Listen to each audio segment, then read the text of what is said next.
Bonjour à tous. Nous avons prévu deux sujets de discussion tout à l'heure pendant la troisième partie de votre émission Actu Matin.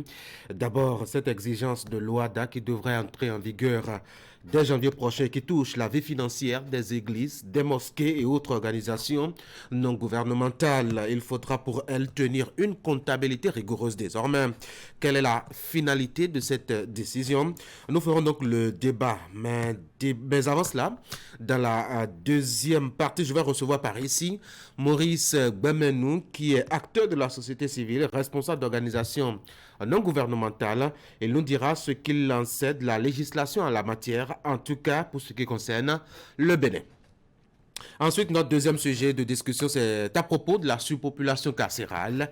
Au Bénin, les statistiques vous donnent le tournis. Un atelier de réflexion organisé le week-end écoulé a permis de noter que les capacités d'accueil des maisons d'arrêt au Bénin, évaluées au départ à 6000 personnes, ont été donc largement dépassées. Ces capacités posent véritablement problème quant aux droits des détenus. Quelle solution envisager? Dans ce cas précis, on en parlera. Bienvenue à tous.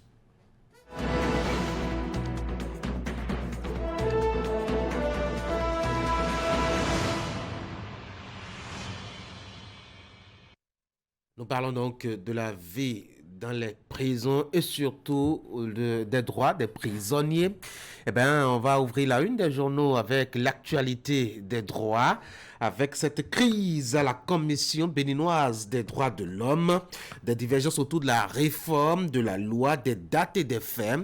Le président Clément Kapochichi a un couteau tiré avec ses pairs, a affiché donc fraternité en manchette ce matin. Coopération sino-béninoise, les ténors de l'UPR reçoivent une délégation du Parti communiste chinois, formation triptyque, métier du cinéma de Wani Ayo. Canal Plus Bénin, outils des stagiaires dans plusieurs domaines cinématographiques, formation en alternance, l'approche innovante du professeur Étienne Yahweh. Premier dialogue sur l'avortement sécurisé en Afrique francophone, de profondes réflexions pour faire avancer les dynamiques nationales et régionales. Nous passons à Le Chasseur Info. Phase pratique de l'examen national de licence session de 2023. 45 candidats en génie électrique et énergie renouvelable composent à l'ESMER. Matin libre, réforme de la décentralisation après l'embellie financière chantée par ici, les contestations maintenant. Gestion d'institutions, situation confuse à la CBD, H. Libération, concrétisation des accords de partenariat entre le président Talon et Xi Jinping chinois. À Begame hier, le Parti communiste chinois et l'UPR accordent leur violon pour une coopération renforcer 5e session du Conseil des ministres de l'OADA. Les églises et mosquées forcées d'établir désormais une comptabilité dès le 1er janvier 2024. Et puis cet insolite qui pourrait vous arracher un sourire ce matin, à Glasgow pour avoir gardé et couché proprement avec la femme d'autrui pendant 2 semaines. Le pénis d'un jeune homme de la trentaine s'est allongé d'1 mètre. Une rumeur ou pas, on verra en tout cas. Nassiara, le quotidien, fausse note du comité des rites vaudou qui a induit Talon en erreur. L'œil du Bénin, univers de l'humour au nord Bénin, le géant mondial, un talent à l'état pur. Le matinal brouille au sein d'une institution de la République, situation confuse à la CBDH. Des commissaires disent avoir révoqué le président.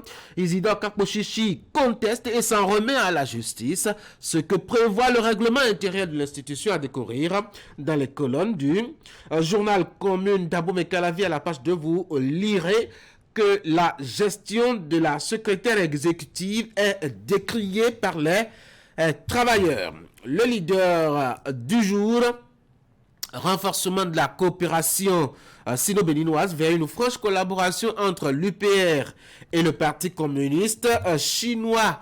Le Béninois a libéré l'élection générale de 2026. Entêtement à ne pas libérer les prisonniers. Talon signe l'échec de son camp. Nous sommes de retour maintenant à la une de Fraternité pour la deuxième lecture. Crise à la Commission béninoise des droits de l'homme, des divergences autour de la réforme de la loi des dates et des faits. Le président Clément Kakpo-Chichi a couteau tiré avec ses pairs.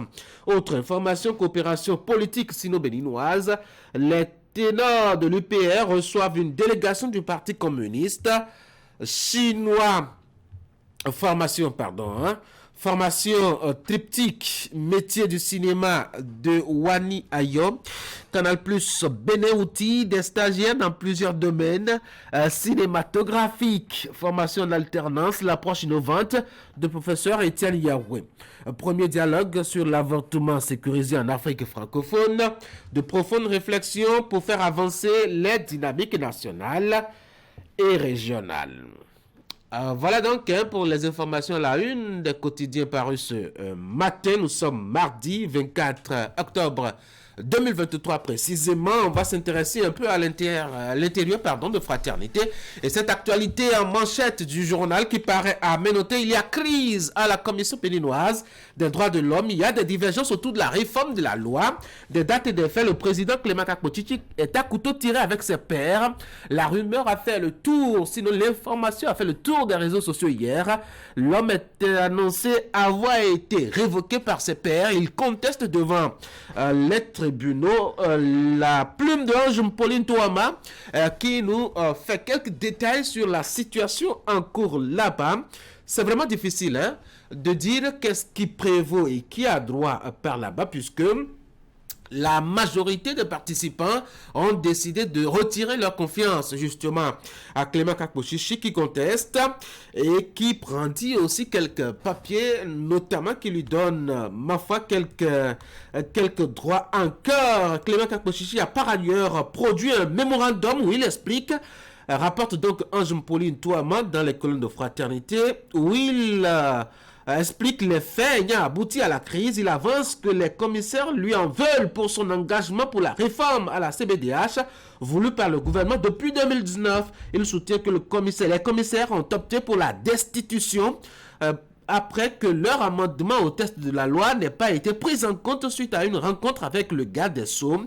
Les commissaires pétitionnaires ont cependant plaidé sur les points relatifs à la composition, au mode de sélection et de désignation et à la gouvernance de l'institution pour le maintien du statu quo et par conséquent la non prise en compte des recommandations du sous-comité et accréditation dont je joins le rapport en annexe de ce document acheté Fraternité.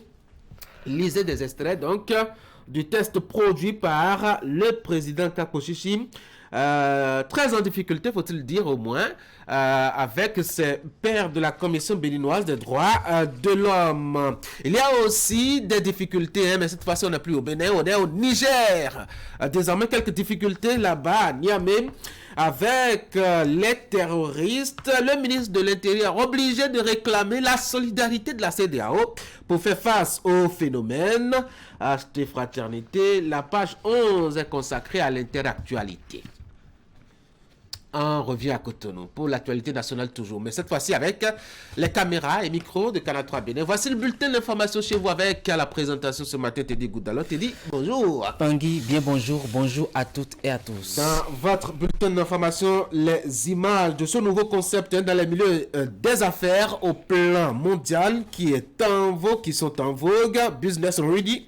Il vient remplacer celui du Doing Business. C'est un atelier national sur l'approche conceptuelle qui est organisé par le ministère de l'économie et des finances au Palais des Congrès qui revient sur ces concepts. On va découvrir des détails avec Asiengo Kaï, Asiengo tout à l'heure. Et puis la rencontre d'échange de 3 jours sur l'avortement sécurisé en Afrique francophone.